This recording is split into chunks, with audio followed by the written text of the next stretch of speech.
Thomas and Friends Wind Railway Stories. Episode 3, the Winter Holiday Special.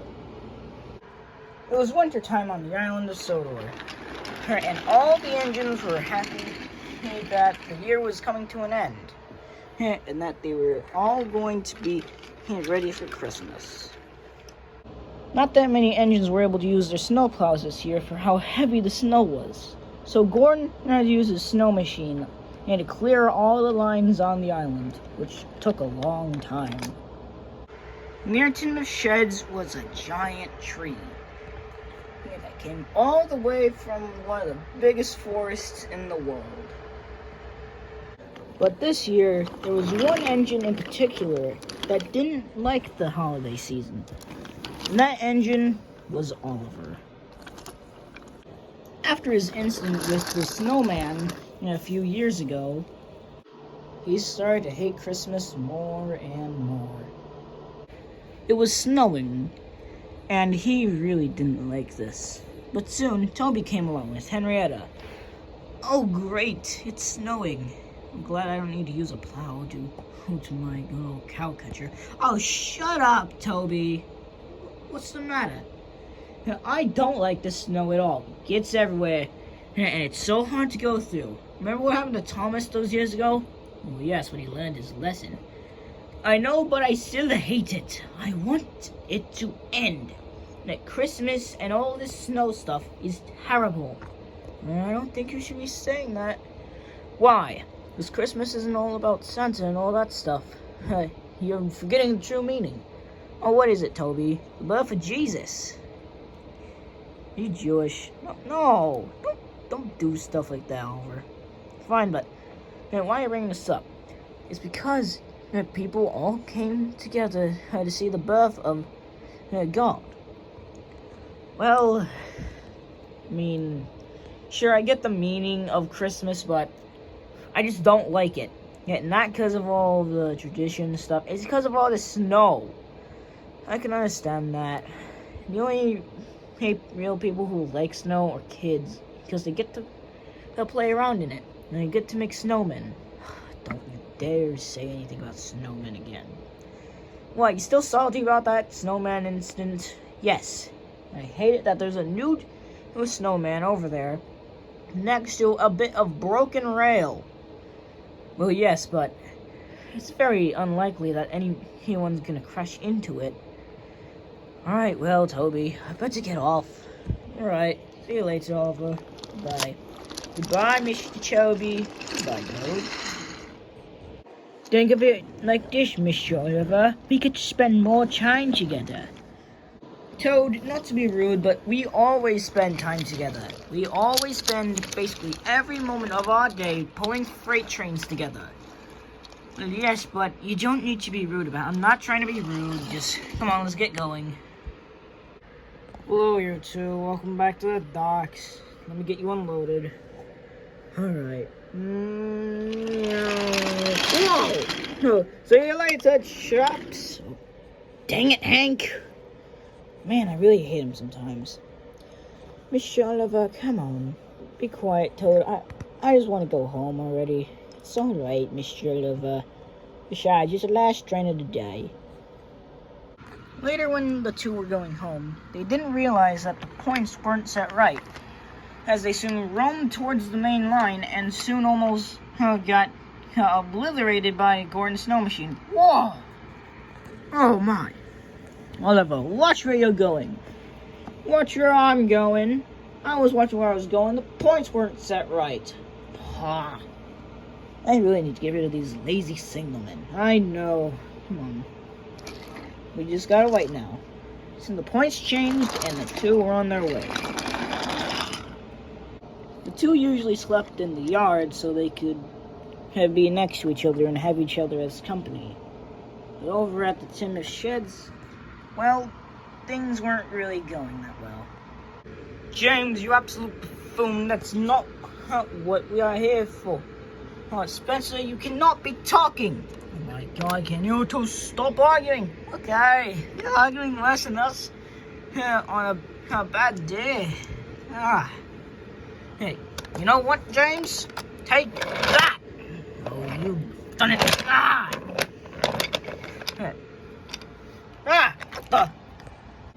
This is not gonna end well. No, it won't. Spencer soon rolled back and smashed into the bottom of the tree. The tree, now unstable, began to shake until it finally came down. Oh no. He smashed onto the ground, covering the sheds and burying Spencer underneath. Dear Lord, is everyone okay? Oh, my body. Oh, help! Cried Boko. That was not supposed to happen. You think, James, the entire sheds is destroyed? Ow! Great, now that's a coal hopper down. Look at this mess. When the Fat Controller gets here, he's gonna be so mad at us. Oh no. We gotta at least try and fix it.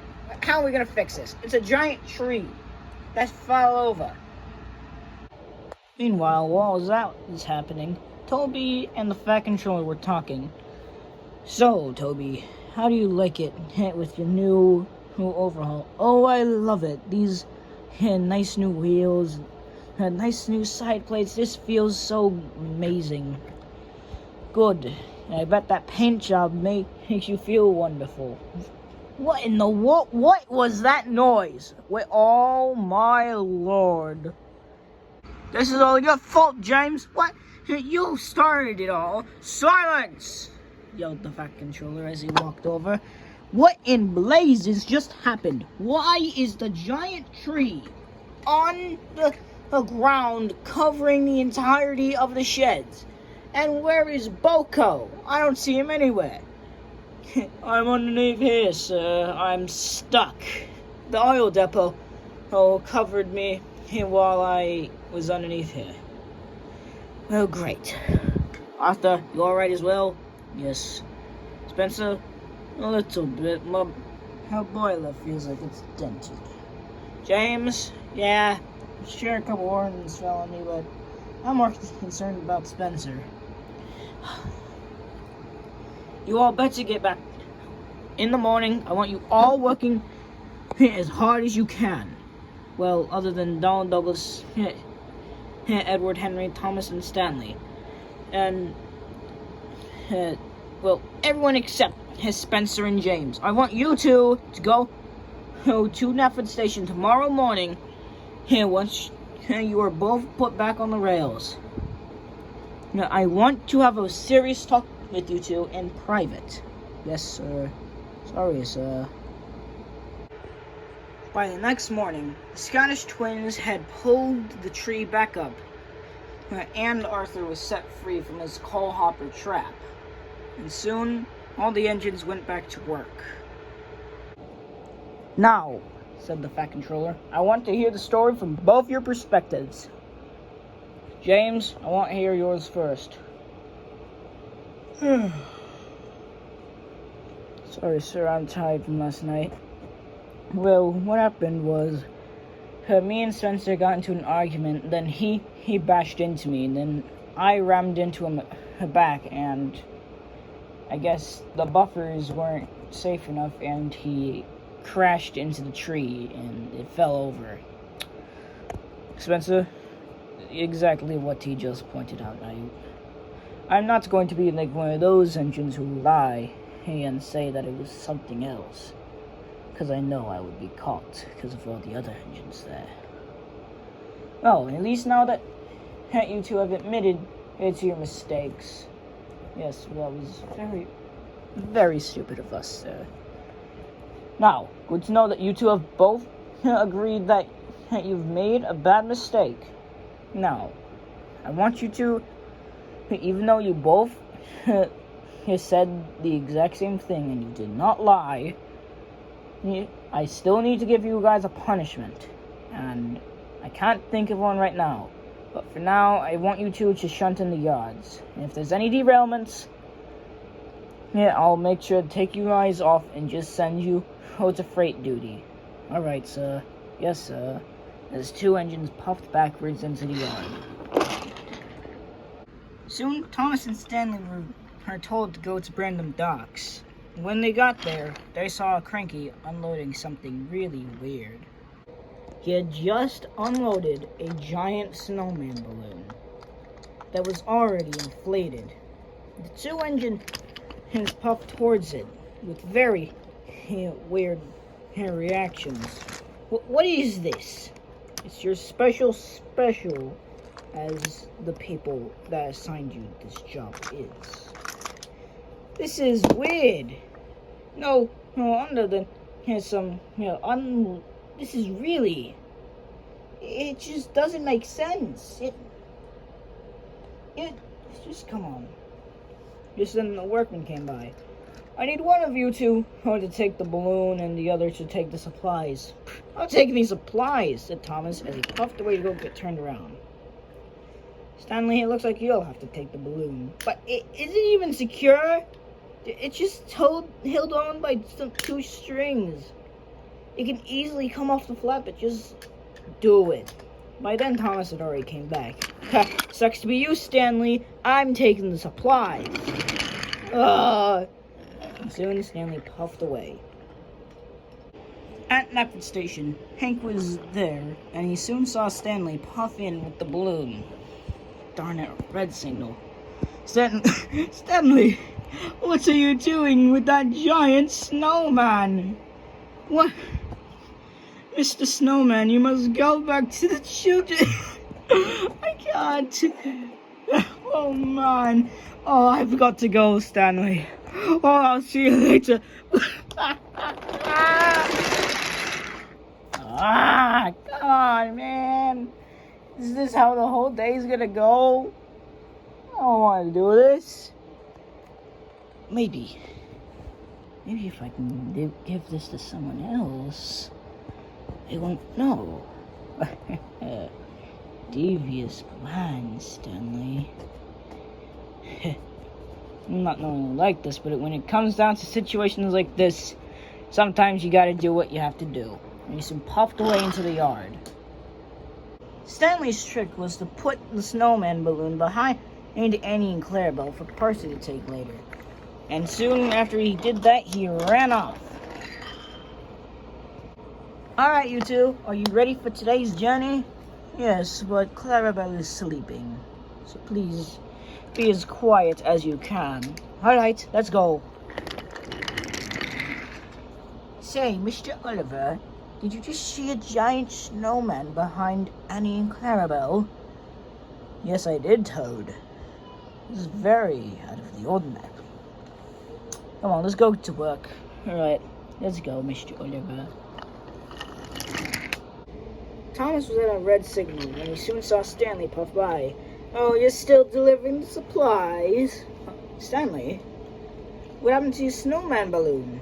I already delivered it, and without it deflating at all. I mean, they should have deflated it when we first got... I know, Thomas. Well, just goes to show that I deserve that branch line better.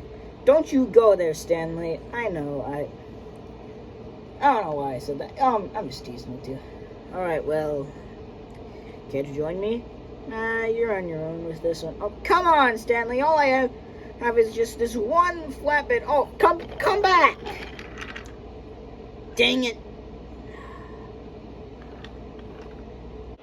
By now, it was Christmas Eve. All freight trains were canceled for all the passenger trains to go through. Gordon and Spencer had to double head the express as to how heavy the coaches were and the fact that they had to have the snow machine. And Toby and Percy had to deliver all the passengers across Farquhar, with Toby in the front because of his cow catchers. Alright, are you ready? Said the Fat Controller. Go! Go on.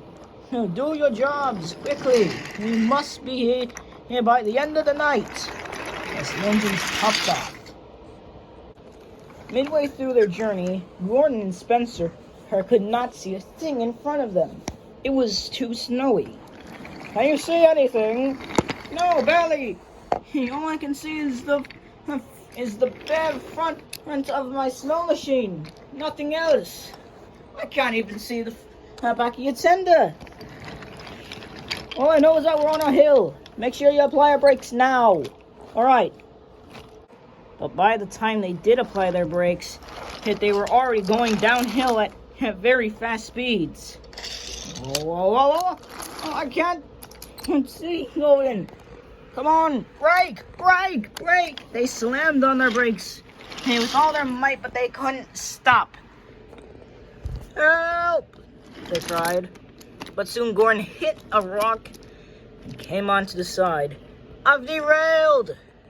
What do I do? Pull me back, quickly. My snow machine's off. How about you can at least pull me back on? All right. What do we do about your snow machine? I don't know. But what do we do? Just then, they saw a bright light. It was Trevor, the traction engine. You two seem like you need help. Yes, Trevor, thank you. Please, pull the snow machine back on. All right, I'll do my best. Trevor soon was attached to it as it soon clanged back onto the rails. I'll see you two at Tidmouth. Here, I'm going there. See you later. Goodbye, Trevor, and thank you. As the two soon puffed off as fast as they could. By then, Toby and Percy had already arrived. All right, we're here, sir. Okay, well, where's Gordon and Spencer? They soon heard screeching brakes as the two was slammed into the station. We're here, sir. We're here. Good. Now drop off all your passengers here and get to the sheds. Yeah, at least over there it's not as bad. All right. Soon all the engines puffed away. Yeah, me hearties. Are y'all ready? Yes, we are, Salty. Same here. What about you, Cranky? Why did I agree to this? Come on, me hearties. Let's go to Tidmouth Sheds for the Christmas celebration. Alright, you ready, Cranky? No. Oh, God, I already hate this.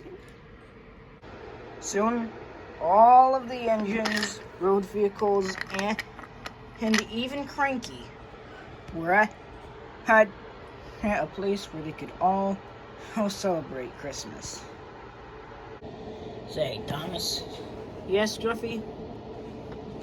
Should we start to sing it? Hey, we wish you a Merry Christmas?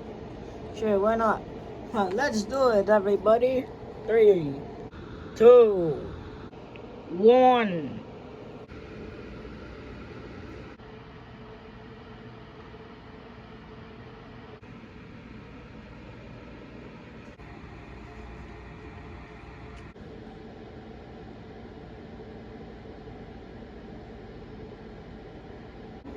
After that, Oliver began to lighten up about Christmas and thought, maybe it isn't that bad. Don't you?